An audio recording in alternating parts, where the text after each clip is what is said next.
একজন আরেকজনকে বলবে তুমি এত সুন্দর আমলনামা কেমনে পেলে? তারা বলবে, ওই ইমানদার বলবে ইন্নী যানানতু আন্নী মুলাকিন হিসাবিয়া, আর আমি ঈমান এনেছিলাম এবং এই কথার পর আমি বিশ্বাস করেছিলাম যে পরকালে আমার আল্লাহ রাব্বুল আলামিনের সাথে আমার সাক্ষাৎ হবে, আমার মুলাকাত হবে। বলেন সুবহানাল্লাহ। এই ঈমানের সাথে কি করছেন? আমল করেছেন। আল্লাহ পাক রব্বুল আলামিন তাদের আমলনামা ডান হাতে দিয়েছেন। ইন্নী যানানতু আন্নী মুলাকিন হিসাবিয়া ফাহুয়া ফি ঈশাতির রাদিয়া। আল্লাহ রাব্বুল আলামিন বলবে, বান্দা যাও যাও, তোমাকে সুখ শান্তিময় জীবন দান করা হলো, জান্নাতের জিন্দেগি। বলেন সুবহানাল্লাহ।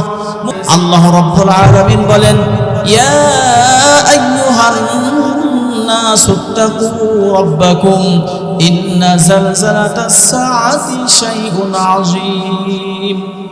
আল্লাহ পাক রব্বুল আলামিন এখানে শুধু খালি ঈমানদারদেরকে বলেন নাই হে ঈমানদাররা, ঈমানদারদেরকে এখানে বলেন না, বলছেন ইয়া আইয়ুহান নাস, হে লোক সকল। এখন বলেন এই লোকের মধ্যে কি হিন্দু, খ্রিস্টান, বৌদ্ধ, নাসারা আছে না? সবাই আছে না? সকলেই এগুলো এর মধ্যে আবদ্ধ, তাই না? এজন্য আল্লাহ রাব্বুল আলামিন বলেন, ইয়া নাস ইত্তাকু রাব্বাকুম, হে দুনিয়ার লোক সকল, তোমরা কি করো? তোমাদের প্রতিপালক, তোমাদের রবকে তোমরা কি করো? ভয় করো। ইন্না যালজালাতাস সাআতি শাইউন আযীম, নিশ্চয়ই কিয়ামতের মহাপ্রকম্পন একটি কঠিন একটি বিষয়। নিশ্চয় কিয়ামতের যে ভয়াবহ, এটি একটা কঠিন একটা বিষয়। কথা ঠিক কিনা? কেমন কঠিন হবে? আল্লাহ রাব্বুল আলামিন বলেন, ইয়াউমা তারাউনাহা তাযহালু কুল্লু মুরদিআতিন আম্মা আরদাআত। এরকম একটা কঠিন একটি বিষয়। আল্লাহ রাব্বুল আলামিন বলেন, সেদিন দুধ দেয়নি শিশু, দুধ দেয়নি মা, অর্থাৎ ছোট বাচ্চাকে মারা দুধ দেয়, তাই না? মা বোনরা কি করেন? দুধ দেয়, তাই না? আল্লাহ রাব্বুল আলামিন বলেন, ইয়াউমা তারাউনাহা তাযহালু, ইয়াউমা তারাউনাহা তাযহালু কুল্লু মুরদিআতিন, ছোট বাচ্চা দুধ দেয়নি মা তার দুধের শিশুকে কি করবে? ভুলে যাবে। বলেন, দুধ দেয়নি মা দুধের শিশুকে কি করবে? ভুলে যাইবে। ওয়া তারান নাসা সুকারা ইয়াউমা তাযহালু কুল্লু মুরদিআতিন আম্মা আরদাআত ওয়া তাদাউ কুল্লু যাতিন হামলিন হামলাহা, এবং গর্ভধারিণী মা ওই সিঙ্গার ফুৎকারের কারণে এ বেকট আওয়াজে গর্ভপাত হয়ে যাবে। গর্ভ কি হবে? গর্ভ হয়ে যাবে, সন্তান ডেলিভারি হয়ে যাবে। এরপরে আল্লাহ রাব্বুল আলামিন বলেন, ওয়া তারান নাসা সুকারা, মানুষদেরকে দেখা যাবে পাগল। কি দেখা যাবে? মানুষদেরকে দেখা যাবে পাগল। আল্লাহ বলেন, ওয়ামা হুম বিসুকারা, কিন্তু তারা পাগল নয়। মানুষদেরকে মনে হবে পাগল, কিন্তু তারা কি পাগল নয়। ওয়ামা হুম বিসুকারা ওয়ালাকিন্না আযাবাল্লাহি শাদীদ, তারা এই কিয়ামতের এই কঠিন ভয়াবহ এই ভয়াবহতার কারণে, এই কিয়ামতের এই কঠিন এই দৃশ্যের কারণে তাদেরকে পাগলের ন্যায় দেখা যাবে। মুহতারাম হাজিরিন, দুনিয়ার সমস্ত মানুষ কি হবে? ইন্তেকাল করবে। আবার কি হবে? আল্লাহ রাব্বুল আলামিন হযরত ইসরাফিল আলাইহিস সালাতু ওয়াস সালামের সিংহার তৃতীয়বার ফুঁক দেওয়ার পরে মানুষদেরকে জীবিত করবেন, উঠাবেন। এই ব্যাপারে কার কোনো সন্দেহ আছে? বলেন, আমরা এখন আসি আবার থাকবো না, দেখতেছি, তাই না? এই ব্যাপারে কোনো সন্দেহ আছে? বলেন, কোনো সন্দেহ নাই। আল্লাহ রাব্বুল আলামিন বলেন, হযরত ইব্রাহিম আলাইহিস সালাতু ওয়াস সালাম আপনার আমার জাতির পিতা, তাই না? কি জাতির পিতা কে? বলেন, হযরত ইব্রাহিম আলাইহিস সালাতু ওয়াস সালাম। কোরআনের মধ্যে সূরা বাকারার 260 নম্বর আয়াতের মধ্যে ঘটনা আসছেন। আল্লাহ রাব্বুল আলামিন বলেন, হে ইব্রাহিম, তুমি স্মরণ করো। আল্লাহ রসুলকে বলতেছেন, হে রসুল, ইব্রাহিমের কথাকে স্মরণ করো। যখন হযরত ইব্রাহিম আলাইহিস সালাতু ওয়াস সালাম বললেন, ওয়াইদ ক্বালা ইব্রাহিম রাব্বি আরিনি কাইফা তুহিল মাউতা। হযরত ইব্রাহিম আলাইহিস সালাতু ওয়াস সালাম বলেন, আয় আল্লাহ, হে আমার প্রতিপালক, আপনি মৃত্যুদেরকে কেমনে জীবিত করবেন? কিদেরকে? মৃত্যুদেরকে কেমনে জীবিত করবেন? হযরত ইব্রাহিম আলাইহিস সালাতু ওয়াস সালামকে আল্লাহ বলেন, ক্বালা আওয়ালাম তুমিন, কেন ইব্রাহিম তুমি কি বিশ্বাস করো না? ক্বালু বালা, অবশ্যই আমি বিশ্বাস করি। ওয়ালাকিন লিয়াতমাইন্না কলবি, আমি যদি সচক্ষে দেখতে পারতাম তাহলে আমি আমার অন্তরে আমি প্রশান্ত লাভ করতাম। বলেন সুবহানাল্লাহ। তাহলে ইব্রাহিম আলাইহিস সালাতু ওয়াস সালাম তিনি নিজে কি দেখতে চাইলেন, আপনি কিভাবে জীবিত করেন দেখতে চাইলেন, তাই না? এরপর আল্লাহ রাব্বুল আলামিন বলেন, তাহলে তুমি কি করো? ক্বালা ফাখুয আরবাআতাম মিনাত তায়র, বললেন ইব্রাহিম তুমি 4টা পাখি ধরো। কয়টা পাখি? 4টা পাখি তুমি ধরো। 4টা পাখি ধরলেন। একটা হলো মোরগ, কবুতর, ময়ূর এবং কাক। এই 4টা পাখি ধরলেন। এরপরে বললেন ফাসুরহুন্না ইলাইকা, তুমি কি করো? এই 4টা পাখিকে শিকার করো। 4টা পাখিকে পোষ মানাও। 4টা পাখির 4টা নাম রাখো। ফাসুরহুন্না ইলাইকা, 4টা পাখিকে পুষলেন, 4টা পাখির নাম রাখলেন। সুম্মা জাআলা আলা কুল্লি জাবালিন মিনহুন্না জুজআন, এরপরে কি করলেন? আল্লাহ নির্দেশ করলেন এই 4টা পাখিকে তুমি কি করো? জবাই করে গোশত এবং রক্তকে মিশ্রিত করে ফেলো। মিশ্রিত করে 4টা পাহাড়ে রেখে আসো। 4টে পাহাড়ে রেখে আসলেন এবং ওই মাথাগুলো সামনে রাখলেন। মাথাগুলো মিশ্রিত করেন নাই, চিহ্নিত করার জন্য। ওই মাথাগুলো সামনে রেখে ওই এক একটা পাখিকে, পশুকে কি করলেন? ডাক দিলেন। ডাক দেওয়ার সঙ্গে সঙ্গে ওই প্রত্যেকটা পশুর ওই পাখির বস্তুগুলো 4 পাহাড় থেকে ছিন্ন ভিন্ন হয়ে টুকরো হয়ে উড়ে এসে সামনে এসে পূর্ণাঙ্গ পাখি হয়ে গেলেন। বলেন সুবহানাল্লাহ। পূর্ণাঙ্গ কবুতর হয়ে গেলেন, পূর্ণাঙ্গ ময়ূর হয়ে গেলেন, পূর্ণাঙ্গ কাক হয়ে গেলেন। এই ঘটনার দ্বারা আর বুঝতে আর বাকি থাকলো না যে আল্লাহ রাব্বুল আলামিন মৃত্যুদেরকে কিভাবে জীবিত করবেন। আর কি বাকি থাকলো?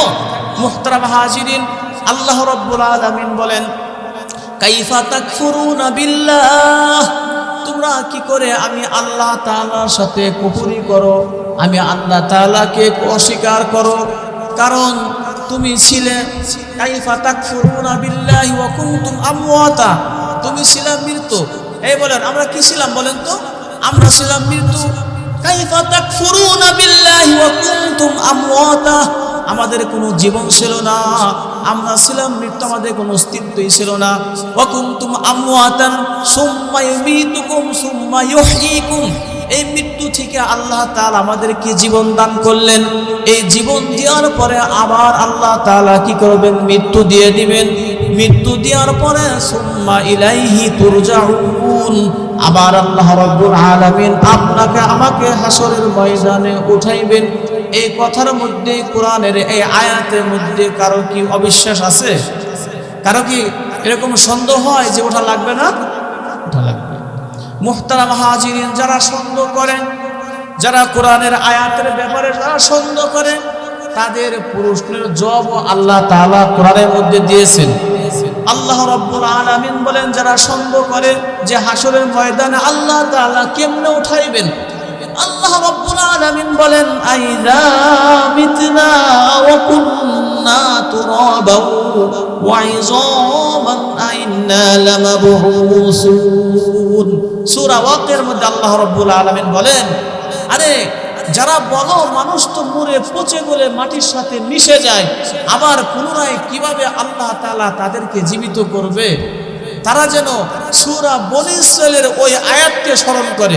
কুলিল্লাযী ফাতারাকুম আউওয়ালা মাররাহ, আল্লাহ বলে নবী আপনি বলে দিন ওই সমস্ত লোকদেরকে যারা কি করে মরে যাওয়ার পরে জীবিত হতে অস্বীকার করে, তাদেরকে আপনি বলে দিন কুলিল্লাযী ফাতারাকুম আউওয়ালা মাররাহ, আরে তোমরা যারা এই কথা বলো মৃত্যুদেরকে কিভাবে জীবিত করবে, মানুষ যদি মাটির সাথে পচে গলে মিশে যায় কিভাবে আল্লাহ জীবিত করবে?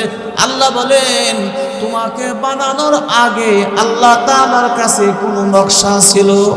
এই আসলো আপনাকে আমাকে সৃষ্টি করার আগে কোনো অস্তিত্ব ছিল? এজন্য আল্লাহ বলে হাল আতা আলাল ইনসানি হিনুম মিনাদ দাহরি লাম ইয়াকুন শাইআম মাযকুরা। আরে তোমাদের কোনো অস্তিত্বই ছিল না, এক ফোঁটা নাপাক পানির মধ্য থেকে আল্লাহ তাআলা তোমাকে আমাকে দুনিয়ায় সৃষ্টি করেছে। এজন্য আল্লাহ বলেন যারা তোমরা অবিশ্বাস করো যে মৃত্যু থেকে আবার মাটির থেকে কিভাবে মানুষকে সৃষ্টি করবে, তারা যেন সূরা বনী ইসরাঈলের ওই আয়াতকে খেয়াল করেন, কুলিল্লাযী ফাতারাকুম আউওয়ালা মাররা। আরে শুরুতে তোমাদের কোনো নমুনাই ছিল না, প্রথমে কোনো নমুনাই ছিল না। এই নমুনা বিহীন থেকে যে আল্লাহ তোমাকে আমাকে সৃষ্টি করেছেন সে আল্লাহ কি পুনরায় সৃষ্টি করতে পারেন না? মুহতারাম হাজি, স্পষ্ট আলোচনা বোঝা যাচ্ছে ইনশাআল্লাহ, একবার স্পষ্ট। মুহতারাম হাজিরিন, তাহলে বলতেছিলাম কিয়ামতের কঠিন মুসিবতের দিন, এই দিনটা কত বড় হবে? কোরআনের মধ্যে আছে 50,000 সানা মিম্মা তাউদ্দুন। এই দুনিয়ার 50,000 বছরের সমান একটা দিন হবে হাসরের ময়দান। এ ব্যাপারে কোনো সন্দেহ আছে বলেন? কোরআনের কথা। দুনিয়ার 50,000 বছরের সমান দিন হবে একটা দিন কিয়ামতের ময়দান। মুহতারাম হাজিরিন, সেদিন মানুষ এত পেরেশানির মধ্যে থাকবে, এত পেরেশানিতে থাকবে। আল্লাহ নবী সাল্লাল্লাহু আলাইহি ওয়াসাল্লাম বলেন, হযরত আম্মা জান আয়েশা রাদিয়াল্লাহু তাআলা আনহা বলেন, কিয়ামতের ময়দানে আল্লাহ রাসূল বলেন সকলেই উলঙ্গ অবস্থায় উঠবে। ইন্নাকুম মাহশুরুনা ইয়াউমাল কিয়ামাতি হুফাতান উরাতান গুরলান। কিয়ামতের ময়দানে কি হবে? প্রত্যেকটা মানুষ উলঙ্গ অবস্থায় উঠবে। আম্মা জান আয়েশা রাদিয়াল্লাহু তাআলা আনহা বলেন, ইয়া রাসূলুল্লাহ, কিয়ামতের ময়দানে উলঙ্গ অবস্থায় উঠবে, খতনাবিহীন উঠবে। তাহলে খতনাবিহীন উলঙ্গ অবস্থায় উঠবে, একজন আরেকজনকে দেখে কি লজ্জা বোধ করবে না? কি করবে না? লজ্জা পাবে না? এখানে একটা কথা আছে, খতনাবিহীন মানে কি? অর্থাৎ আপনাকে আমাকে মুসলমানি দিছে না? বলেন, মুসলমান দিছে না? অর্থাৎ তীক্ষ্ণ থেকে দেখেন কত তীক্ষ্ণ বিষয় হাসরের ময়দানে। এই মুসলমানি করার অগ্রভাগের যে চামড়া, এই অংশটাকে আল্লাহ পাক রব্বুল, এখানে একটা কথা আমি বলি, সেটি হলো এই মুসলমানিত্ব, এই চামড়া কি আমরা এখানে যারা আছি কিছু মনে করবেন না, এই চামড়া আমরা কি দেখাইতে পারবো? কেউ কি কোর্টের মধ্যে রেখে দিচ্ছেন? কেউ রেখে দেন নাই, তাই না? তবে আল্লাহ রাব্বুল আলামিন কঠিন হাসরের দিন কি করবেন? এই অগ্রভাগের এই চামড়াকে আল্লাহ তাআলা বুঝালেন, বান্দা তুমি তো ফেলে দিয়েছিলা, তুমি তো সুন্নাতে খতনা করে চামড়া ফেলে দিয়েছিলা, আর এই চামড়াটা আল্লাহ রাব্বুল আলামিন হাসরের দিন ওই চামড়ার সাথে কি করবে? লাগাই দেবে, পূর্ণাঙ্গ হয়ে যাবে। বলেন সুবহানাল্লাহ। এর দ্বারা বোঝা গেল আল্লাহ তাআলা সব কিছুই করতে পারেন, তাই না? এই জন্য আল্লাহ রাসূল বলেন যে কিয়ামতের ময়দানে মানুষ উলঙ্গ হয়ে উঠবে, খতনাবিহীন উঠবে, উলঙ্গ পায়ে উঠবে। আল্লাহ আম্মা জান আয়েশা বলেন, তাহলে মানুষ কি একজন আরেকজনকে দেখে তারা কি শরম পাবে না, লজ্জা পাবে না? আল্লাহ রাসূল বলেন, আল আমরু আসাদ্দু মিন আইয়ানজুরা বাদুহুম ইলা বাদ। ও আয়েশা শুনো, কিয়ামতের ময়দানে এমন কঠিন অবস্থা হবে, পরিস্থিতি হবে যে একজন আরেকজনের দিকে তাকানোর মতন এই মন মানসিকতা মাথায় আর আসবে না, এই চিন্তাই আসবে না, এই চিন্তাই আসবে না। হযরত আয়েশা রাদিয়াল্লাহু তাআলা আনহা থেকে হাদিস আসছে, আবু দাউদ শরীফের হাদিস। আল্লাহ রাসূল সাল্লাল্লাহু আলাইহি ওয়াসাল্লাম বলেন, কিয়ামতের দিন আল্লাহ রাব্বুল আলামিনের হাবিব বলেন, 3 জায়গায় কেউ কারো পরিচয় দিবে না। কয় জায়গায়? আল্লাহ রাসূল বলেন, আম্মা জান আয়েশাকে বলেন, আয়েশা 3টি জায়গায় এমন অবস্থা হবে যেখানে কেউ কারো কোনো পরিচয় দিবে না। কারণ আমি যদি পরিচয় দিতে যাই তাহলে নেকি দিতে হবে, কি দিতে হবে? আল্লাহ পাক রব্বুল আলামিন কালাম পাকে বলে, ওয়া উম্মিহি ওয়া আবিহি। মা তার সন্তান থেকে পালন করবে, সন্তান মার পরিচয় দিবে না, মা সন্তানের পরিচয় দিবে না। ওয়া সাহিবাতিহি ওয়া বানিহি। বন্ধু বান্ধব, ছেলে সন্তান কেউ কারো পরিচয় দিবে না, বাবা মা তার পরিচয় দিবে না, একজন আরেকজন থেকে পালায়ন করবে, দূরে চলে যাবে যদি আমার নেকি দিতে হয়। কথা বুঝতে পারছেন? তো এই কঠিন মুসিবতের সময় আম্মা জান আয়েশাকে আল্লাহ রাসূল বলে, আয়েশা, তিনটি জায়গা এমন হবে যে তিনটি জায়গায় কেউ কাউকে পরিচয় দিবে না। তার মধ্যে একটি জায়গা হলো আল্লাহ রাসূল বলেন যেদিন কি করা হবে, কিয়ামতের ময়দানে আমল নামাকে উড়িয়ে দেওয়া হবে। কি করা হবে? আমল নামাকে উড়িয়ে দেওয়া হবে আল্লাহর পক্ষ থেকে। যাদের নেক আমল থাকবে, যাদের নেক আমল, এই নেক আমলগুলো সামনের থেকে ডান হাতে চলে আসবে। বলেন সুবহানাল্লাহ। ডান হাতে যখন চলে আসবে, কোরআনের পাকের মধ্যে আল্লাহ রাব্বুল আলামিন বলেন, ফাআম্মা মান উতিয়া কিতাবাহু বিশিমালিহি ফাআম্মা মান উতিয়া কিতাবাহু বিয়ামিনিহি। আয় যখন নাকি আমল নামা ডান হাতে দেওয়া হবে, কোন হাতে? ডান হাতে যখন আমল নামা পড়বে, ফাআম্মা মান উতিয়া কিতাবাহু বিয়ামিনিহি ফায়াকুলু হা উমকরাউ কিতাবিয়া। অর্থাৎ আমল নামা ডান হাতে আসলে তারা একজন আরেকজনকে দেখাবে, একজন আরেকজনকে দেখাবে, দেখো আমার আমল নামা, দেখো আমার আমল নামা ডান হাতে পেয়েছি। এরপরে ওই ব্যক্তিরা বলবে, একজন আরেকজনকে বলবে, তুমি এত সুন্দর আমল নামা কেমনে পেলে? তারা বলবে, ওই ইমানদার বলবে, ইন্নী জানানতু আন্নী মুলাকিন হিসাবিয়া। আর আমি ঈমান এনেছিলাম এবং এই কথার পর আমি বিশ্বাস করেছিলাম যে পরকালে আমার আল্লাহ রাব্বুল আলামিনের সাথে আমার সাক্ষাৎ হবে, আমার মুলাকাত হবে। বলেন সুবহানাল্লাহ। এই ঈমানের সাথে কি করছেন? আমল করেছেন। আল্লাহ পাক রব্বুল আলামিন তাদের আমল নামা ডান হাতে দিয়েছেন। ইন্নী জানানতু আন্নী মুলাকিন হিসাবিয়া ফাহুয়া ফি ঈশাতির রাদিয়া। আল্লাহ রাব্বুল আলামিন বলবে, বান্দা যাও যাও, তোমাকে সুখ শান্তিময় জীবন দান করা হলো, জান্নাতের জিন্দেগি। বলেন সুবহানাল্লাহ। মুহতারাম হাজিরিন, এই জন্য আম্মা জান আয়েশাকে আল্লাহর রাসূল বলেন, তিনটি জায়গা এমন হবে যেখানে কেউ কারো পরিচয় দিবে না, কেউ কাউকে মনে রাখতে পারবে না। তার মধ্যে একটি হলো যখন আমল নামা উড়িয়ে দেওয়া হবে, যার নেক আমল নামা ডান হাতে সে লেগে যাবে, যার বদি আমল নামা, খারাপ আমল নামা এই বাম হাতটা পিছনের দিকে লটকানো থাকবে, কারণ এটি হলো গুনাহ। এই গুনাহকে আল্লাহ রাব্বুল আলামিন পিছন দিয়ে বাম হাতে সেই গুনাহ লেগে যাবে। বলেন নাউজুবিল্লাহ। আল্লাহ তাআলা আমাদের সবাইকে ডান হাতে আমল নামা দান করুন। বলেন আমিন। মুহতারাম হাজিরিন, 2 নম্বর হলো যখন মিজানের পাল্লা কায়েম হবে। মিজানের পাল্লা যখন কায়েম হবে, আমল নামা যখন নেকি কি করা হবে? ওজন করা হবে। এ সময় কেউ কাউকে স্মরণ রাখতে পারবে না। বলেন সুবহানাল্লাহ। এই জন্য মিজানের পাল্লা কি করতে হবে? ভারী করার জন্য বেশি বেশি এই আমল করতে হবে। আল্লাহ রাসূল সাল্লাল্লাহু আলাইহি ওয়াসাল্লাম বলেন, কালিমাতান হাবিবাতান আলার রহমান খফিফাতান আলাল লিসান সাকিলাতান ফিল মিজান সুবহানাল্লাহি ওয়া বিহামদিহি সুবহানাল্লাহিল আযীম। কয় এই কালিমাটা খফিফাতান আলাল লিসান, এই সুবহানাল্লাহি ওয়া বিহামদিহি সুবহানাল্লাহিল আযীম, এটি জবানে হালকা কিন্তু মিজানের পাল্লায় অনেক ভারী হয়ে যায়। বলেন সুবহানাল্লাহ।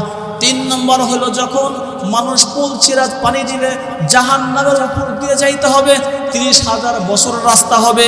ওই পুলসিরাত পানি দেওয়ার সময় মানুষ এত পেরেশানির মধ্যে থাকবে যে কেউ কাউকে স্মরণ রাখতে পারবে না। এজন্য আপনারা আমার বেশি বেশি নেক আমল করে যেতে হবে। কথা ঠিক কিনা?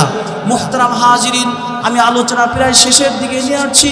বলতেছিলাম, আমি যে হাদিসখানা পড়েছি, এই হাদিসের মধ্যে আল্লাহ রাসূল সাল্লাল্লাহু আলাইহি ওয়াসাল্লাম বলেন, কিয়ামতের কঠিন মুসিবতের দিন, যেদিন কোনো ছায়া থাকবে না, আশ্রয়স্থল থাকবে না। এজন্য সেদিনকে আল্লাহ রাব্বুল আলামিন হাবিব বলে, যারা এই 7টা গুণ অর্জন করবে কিয়ামতের কঠিন মুসিবতের দিন, আল্লাহ রাব্বুল আলামিন ওই বান্দাদেরকে আরশে আজিমের নিচে রহমতের ছায়া দান করবে। বলেন সুবহানাল্লাহ।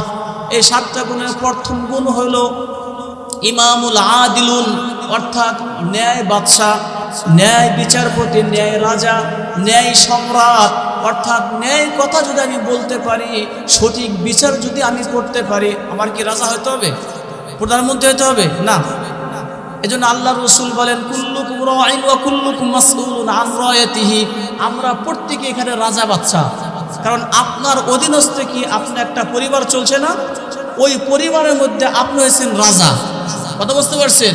ওই পরিবারকে আপনি যেমনি চালাইবেন, এটি যদি আপনি সঠিকভাবে চালান, তাহলেই আপনি এরকমভাবে ন্যায় বিচার করলেন, ন্যায় পথে চালাইলেন। কঠিন হাসরের ময়দানে আপনি একজন ন্যায় বিচারপতি হিসেবে, একজন বাদশা হিসেবে গণ্য হবেন। বলেন সুবহানাল্লাহ। এই জন্য মেম্বার, চেয়ারম্যান, এমপি, মন্ত্রী হওয়া লাগবে না। আপনার পরিবারের মধ্যে, আপনার ফ্যামিলির মধ্যে আপনাকে কেউ না কেউ মানে, তাই না? এরকমভাবে আমরা ন্যায় বিচার হব, ন্যায় বিচারপতি হব, বাদশা হব। মুহতারাম হাজিরিন, তাহলে 1 নম্বর হলো ইমামুন আদিলুন, ন্যায় বাদশা, ন্যায় বিচারপতিকে আল্লাহ তাআলা আরশে আজিমের নিচে ছায়া দান করবেন। বলেন সুবহানাল্লাহ। 2 নম্বর হলো ওয়াশাবুন নাশা ফি ইবাদাতিল্লাহ, ওই যুবককে আল্লাহ তাআলা আরশে আজিমের নিচে ছায়া দান করবেন যে যুবক কি করবে? যৌবনকালে ইবাদত করবে। কি করবে? যৌবনকালে যারা ইবাদত করবে, এই যৌবনকালের ইবাদতের বরকতের দ্বারা আল্লাহ তাআলা ওই বান্দা যখন বৃদ্ধ হয়ে যায়, তার জীবদ্দশায় সে কি করছে? তাহাজ্জুদের নামাজ কাজা করেন নাই, যৌবনকালে ইবাদত করেছে, বেশি বেশি নামাজ পড়েছে, কোরআন পড়েছে, জিকির করেছে। বৃদ্ধ হওয়ার পরে কি তার থেকে আমলগুলো ছুটে যাচ্ছে? আল্লাহ রাব্বুল আলামিন বলেন, বান্দা যৌবনকালের ইবাদত তুমি করে আসছো, বৃদ্ধকালে তোমাকে আমি যখন তোমার থেকে আমল ছুটে যাবে, আমি তোমাকে যৌবনকালের ওই তাহাজ্জুদ নামাজের সওয়াব তোমাকে দান করব। বলি সুবহানাল্লাহ। মুহতারাম হাজিরিন, এই জন্য যুবক ভাইরা, তোমাদের দ্বারাই বেশি গুনাহ হয়। আমি ফরিদপুর জেলা কারাগারের মসজিদের ইমাম, আমি প্রতিদিন জেলখানার মধ্যে 2 ঘন্টা কোরআন শেখাই, তাদেরকে ওয়াজ নসিহত করি। ওখানে যত আসামি আছে তার মধ্যে অধিকাংশ আসামিগুলো হলো যুবক। কথা ঠিক কিনা? বৃদ্ধ মানুষ খুব কম, হয়তো কোনো সমস্যার কারণে পড়ে গিয়েছে, কিন্তু যুবকদের সংখ্যা বেশি। এই জন্য যৌবনকালে মানুষ অন্যায় করে বেশি, যৌবনকালে বেশির থেকে বেশি গুনার কাজ করতে পারে, কারণ শরীরের শক্তি আছে। আর বৃদ্ধ হয়ে গেলে ওই মানুষটা যত খারাপই হোক না কেন, ওই মানুষটা ভালো হয়ে যায়। কথা ঠিক কিনা? এই জন্য মুহতারাম হাজিরিন, যুবক ভাবাদেরকে, ভাইদেরকে আমি বলবো, তোমরা যদি যৌবনকালে বেশি বেশি ইবাদত করো, তাহলে কঠিন হাসরের দিন আল্লাহ রাব্বুল আলামিন তোমাদেরকে আরশে আজিমের নিচে রহমতের ছায়া দান করবেন। বলেন সুবহানাল্লাহ। 2 নম্বর গুণ হলো ওয়ারাজুলুন কলবুহু মুআল্লাকুম বিল মাসাজিদ ইযা খারাজা মিনহু হাত্তা ইয়াউদা ইলাইহি। আরে তোমরা যারা কি, আমরা 5 ওয়াক্ত নামাজ পড়ি, মসজিদে যাই না? এজন্য আল্লাহর নবী বলে, মসজিদে যাওয়া এটা ইমানদারদের ইমানের একটা সাক্ষী। এটা কি? ইমানদারদের ইমানের একটা সাক্ষী। যারা মসজিদের দিকে এরকম ভাবে জামাতের গুরুত্ব দিবে এবং মসজিদে সঠিক মতন যায়, টাইম মতো নিবা নামাজ পড়বে, নামাজে জামাতে অংশগ্রহণ করবে, আল্লাহর রাসূল বলে মুআল্লাকুম বিল মাসাজিদ, কেমন যেন যাদের অন্তরটা মসজিদের দিকে লটকানো, যাদের অন্তরটা মসজিদের দিকে লটকানো। আল্লাহ বলেছে ফাইদা কুদিয়াতিস সালাহ, যখন নামাজ শেষ হয়ে গেছে, ফান্তাশিরু ফিল আরদ, তুমি জমিনের মধ্যে পড়ে যাও, জমিনের মধ্যে তোমার রিজিকের জন্য তুমি কি করো? কাজ করতে থাকো। আবার যখন মসজিদে আজান হবে, আল্লাহু আকবার, আল্লাহু আকবার, তোমার কাজকে ফেলে দিয়ে তুমি মসজিদে চলে যাও। আল্লাহ কলবুহু মুআল্লাকুম বিল মাসাজিদি ইযা খারাজা মিনহু হাত্তা ইয়াউদা ইলাইহি, যারা মসজিদমুখী থাকবে, যাদের অন্তর মসজিদের দিকে লটকানো থাকবে, আল্লাহ রাব্বুল আলামিন হাবিব বলে কিয়ামতের কঠিন মুসিবতের দিন আল্লাহ তাআলা ওই যুবককে রহমতের ছায়া দান করবেন। বলেন সুবহানাল্লাহ। এরপরে আল্লাহর রাসূল বলে 4 নম্বর গুণ, ওয়ারাজুলানে তাহাব্বা ফিল্লাহ ইজতামা আলাইহি ওয়া তাফাররাকা আলাইহি, আমি একজনকে ভালোবাসবো কার জন্য? বলেন আল্লাহর জন্য। একজনের থেকে ভালোবাসা ছিনে আনবো কার জন্য? বলেন তো আল্লাহর জন্য। বলতে পারেন যে হুজুর, আমি আল্লাহর জন্য ভালো কেমনে বাসবো, আবার আল্লাহর জন্য ভালোবাসা কিভাবে ছিনে আনবো? হযরত আলী রাদিয়াল্লাহু তাআলা আনহুর ঘটনা, ছোট্ট একটি ঘটনা এখানে আসছেন। আল্লাহ রাসূল সাল্লাল্লাহু আলাইহি ওয়াসাল্লামকে এক কাফের ইহুদি কি করছেন? গালি দিয়েছেন। গালি দেওয়ার সঙ্গে সঙ্গে হযরত আলী রাদিয়াল্লাহু তাআলা আনহু রাঙ্গা তরবারি নিয়ে তাকে কি করবে? জবাই করবে, তাকে হত্যা করে ফেলবে। যখন নাকি জবাই করবে, ছুরি যখন তার গলায় ধরবে, এমত অবস্থায় ওই ইহুদি, ওই কাফের কি করেছেন, আল্লাহর রাসূলের সাহাবী আলী রাদিয়াল্লাহু তাআলা মুখে থুতু নিক্ষেপ করেছেন। থুতু যখন নিক্ষেপ করেছেন তরবারিটা উঠাই ফেলেছেন, তাকে আর হত্যা করেন নাই, কতল করেন নাই। অন্য সাহাবীরা বললেন, হে আলী, তোমার সামনে থেকে তুমি কেন তাকে মুক্তি করে দিলা? ঘটনা তো বুঝলাম না। আলী রাদিয়াল্লাহু তাআলা বললেন, কিছুক্ষণ আগে আমার নবীকে গালি দিয়েছিল, এটি এই গালির প্রতিবাদ আমার আল্লাহর জন্য ছিল হত্যা করা, আর এখন সে আমাকে থুতু মেরেছে। এই থুতু নিক্ষেপ করার দ্বারা আমার শরীরের মধ্যে রাগ হয়েছে। এই রাগ অবস্থায় যদি আমি কি করে তাকে হত্যা করি, তাহলে এটি হলো আমার রাগের প্রতিশোধ নেওয়া হবে। এজন্য তরবারি উঠাই ফেলেছে। বলেন সুবহানাল্লাহ। এজন্য আল্লাহ নবী বলেন, ওয়ারাজুলানে তাহাব্বা ফিল্লাহ ইজতামা আলাইহি ওয়া তাফাররাকা আলাইহি। ভালোবাসবে একজনকে আল্লাহর জন্য, ভালোবাসা ছিনে আনবো কার জন্য? আল্লাহর জন্য। 6 নম্বর গুণ, ওয়ারাজুলুন যাকারাল্লাহ খালিয়ান ফাফাদাত আইনা। যারা কি করে আল্লাহ রাব্বুল আলামিনের কাছে রুনা জারি করে, রাতের রজনীতে গোপনে অন্ধকারে তাহাজ্জুদের নামাজ পড়ে যারা কি করে আল্লাহর কাছে কাঁদে, আল্লাহর কাছে কাঁদে, আল্লাহর কাছে মাপ চাই। আল্লাহ রাব্বুল আলামিন বলে, তাতাজাফা জুনুবুহুম আনিল মাদাজি ইয়াদউনা রাব্বাহুম। আরে যারা নাকি কি করে তাহাজ্জুদের নামাজের জন্য রাতে আল্লাহ তাআলাকে ডাকার জন্য আরামের বিছানাকে হারাম করিয়া ওই কম্বলকে ফেলে দিয়ে, লেপকে ফেলে দিয়ে, ঠান্ডা পানি দিয়ে যখন নিকা আল্লাহু আকবার বলে নামাজে দাঁড়াইয়া যায়, আল্লাহ রাব্বুল আলামিন বলে এই সমস্ত বান্দাদেরকে কাল কিয়ামতের ময়দানে আল্লাহ তাআলা ডেকে ডেকে বলবে, এই গুনাহগারান্বিত কারা আছো, দাঁড়াও দাঁড়াও। তাদেরকে বিনা হিসাবে আল্লাহ তাআলা জান্নাতে দিয়ে দেবে। বলেন সুবহানাল্লাহ। এজন্য আল্লাহ রাব্বুল আলামিনের কাছে কি চোখের পানি ফেলতে হবে না? চোখের পানি ফেলতে হবে, কারণ চোখের পানির অনেক বড় দাম, অনেক বড় দাম। কিয়ামতের দিন যখন জাহান্নাম আপনাকে কি করবে? আঁকড়াও করবে, ঘেরাও করবে। জাহান্নাম যখন আপনার দিকে আসতে থাকবে, এরকম ভাবে আল্লাহ রাব্বুল আলামিন এই গুনাহগার বান্দাদের চোখের পানি কুদরতিভাবে আল্লাহ তাআলা হেফাজত করছে। এই পানি যখন জাহান্নামের দিকে নিক্ষেপ করা হবে, জাহান্নাম তার থেকে দৌড়ে পিছে চলে যাবে, জাহান্নাম তাকে আর পাকড়াও করবে না। ফেরেশতারা বলবে, যে ফেরেশতারা, হে আল্লাহ, এই পানি কিসের পানি রে? কি জমজমের পানি নাকি হাউজে কাউসারের পানি? আল্লাহ রাব্বুল আলামিন বলবে, হে ফেরেশতারা, এটি হলো আমার গুনাহগার বান্দার চোখের পানি, আমাকে ভয় পেয়ে কাঁদছিল। বলেন সুবহানাল্লাহ। তাহলে চোখের পানি অনেক বড় দাম। বলি সুবহানাল্লাহ। মুহতারাম হাজিরিন, 6 নম্বর গুণ, ওয়ারাজুলুন দাআতহু ইমরাতুন যাতু হাসাবিন ওয়া জামালিন ফাকালা ইন্নী আখাফুল্লাহ। মুহতারাম হাজিরিন, 6 নম্বর গুণ হলো, যদি আপনাকে আমাকে কোনো সুন্দরী সুচ্ছির চেহারার নারী, অর্থাৎ বেগানা নারী, অর্থাৎ যাদের সাথে আপনার আমার বিয়া জায়েজ, যাদের সাথে বিবাহ জায়েজ, এই সুন্দরী নারী কি করবে? আপনাকে আহ্বান করবে। দাতু ইমরাতু যাতু হাসাবিন ওয়া জামালিন ফাকালা ইন্নী আখাফুল্লাহ। আপনাকে আহ্বান করবে, আসো আসো, আমাদের সাথে তোমরা কি অপকর্ম করো, জিনার কাজ করো। ওই বান্দা বলবে, ইন্নী আখাফুল্লাহ, আমি তোর মহব্বত ভালোবাসায় আমি আসক্ত না, আমি আল্লাহ তাআলাকে ভয় করি, আমি আল্লাহ তাআলাকে ভয় পাই, আমি তোমার মহব্বতে আসক্ত না। আল্লাহর রাসূল বলেন, মাইয়াজমাল্লি মা বাইনা লাহইহি ওয়া মা বাইনা রিজলাইহি আজমাল্লাহুল জান্নাহ। আল্লাহর নবী বলেন, কিয়ামতের ময়দানে ও দুনিয়ার উম্মতেরা, তোমরা যদি দুইটা জিনিসের সিকিউরিটি দাও, কয়টা জিনিস? দুইটা জিনিসের, অর্থাৎ দুইটা অঙ্গের যদি তোমরা শিওর দিতে পারো, অর্থাৎ দুই অঙ্গের হেফাজতের শিওর যদি তুমি আমি নবীকে দিতে পারো, মাইয়াজমাল্লি মা বাইনা লাহইহি ওয়া মা বাইনা রিজলাইহি আজমাল্লাহুল জান্নাহ। আমি নবী কথা দিলাম, আমি তোমাকে জান্নাতের গ্যারান্টি দিয়ে দিলাম। বলি সুবহানাল্লাহ। এই দুইটি অঙ্গ হলো, এক হলো কি? জিহ্বা। একটা কি? জিহ্বা। 2 নম্বর হচ্ছে লজ্জা স্থান। এই দুই অঙ্গের হেফাজত যদি আপনি করতে পারেন, নবীকে দিতে পারেন, তাহলে আল্লাহ রাসূল বলে, আজমাল্লাহুল জান্নাহ, আমি জান্নাতের জিম্মাদার নিয়ে নিলাম। বলি সুবহানাল্লাহ।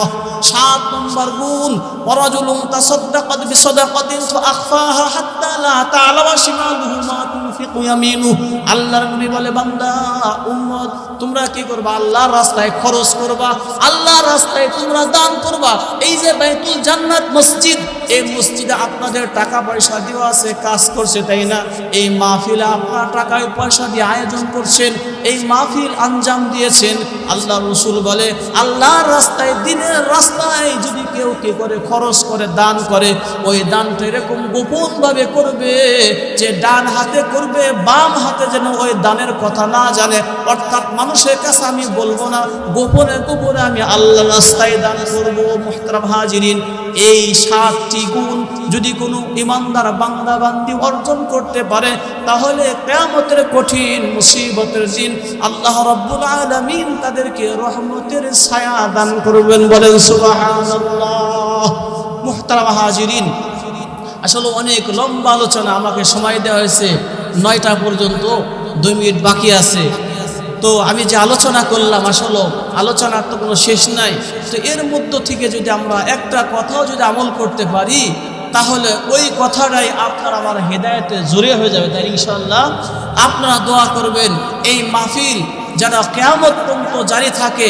হ্যাঁ, এরকমভাবে পূর্বপুরুষ যারা দুনিয়াতে থাকবে, আমরা কেউ থাকবো না, সকলে একদিন আগে পরে চলে যাব। দোয়া করবেন আল্লাহ যেন এই মাহফিলকে কবুল করে নেয়, এই সিলসিলা, এই মাহফিল যেন কিয়ামত পর্যন্ত জারি থাকে। এই এলাকাবাসী যাতে এই মাহফিলকে আঞ্জাম দিতে পারে, এই মাহফিল যেন এলাকার জন্য হেদায়েতের জরিয়া হয়। হ্যাঁ, আল্লাহ রাব্বুল আলামিন যদি এই মাহফিলকে কবুল করে, আমরা সকলেই দোয়া করব।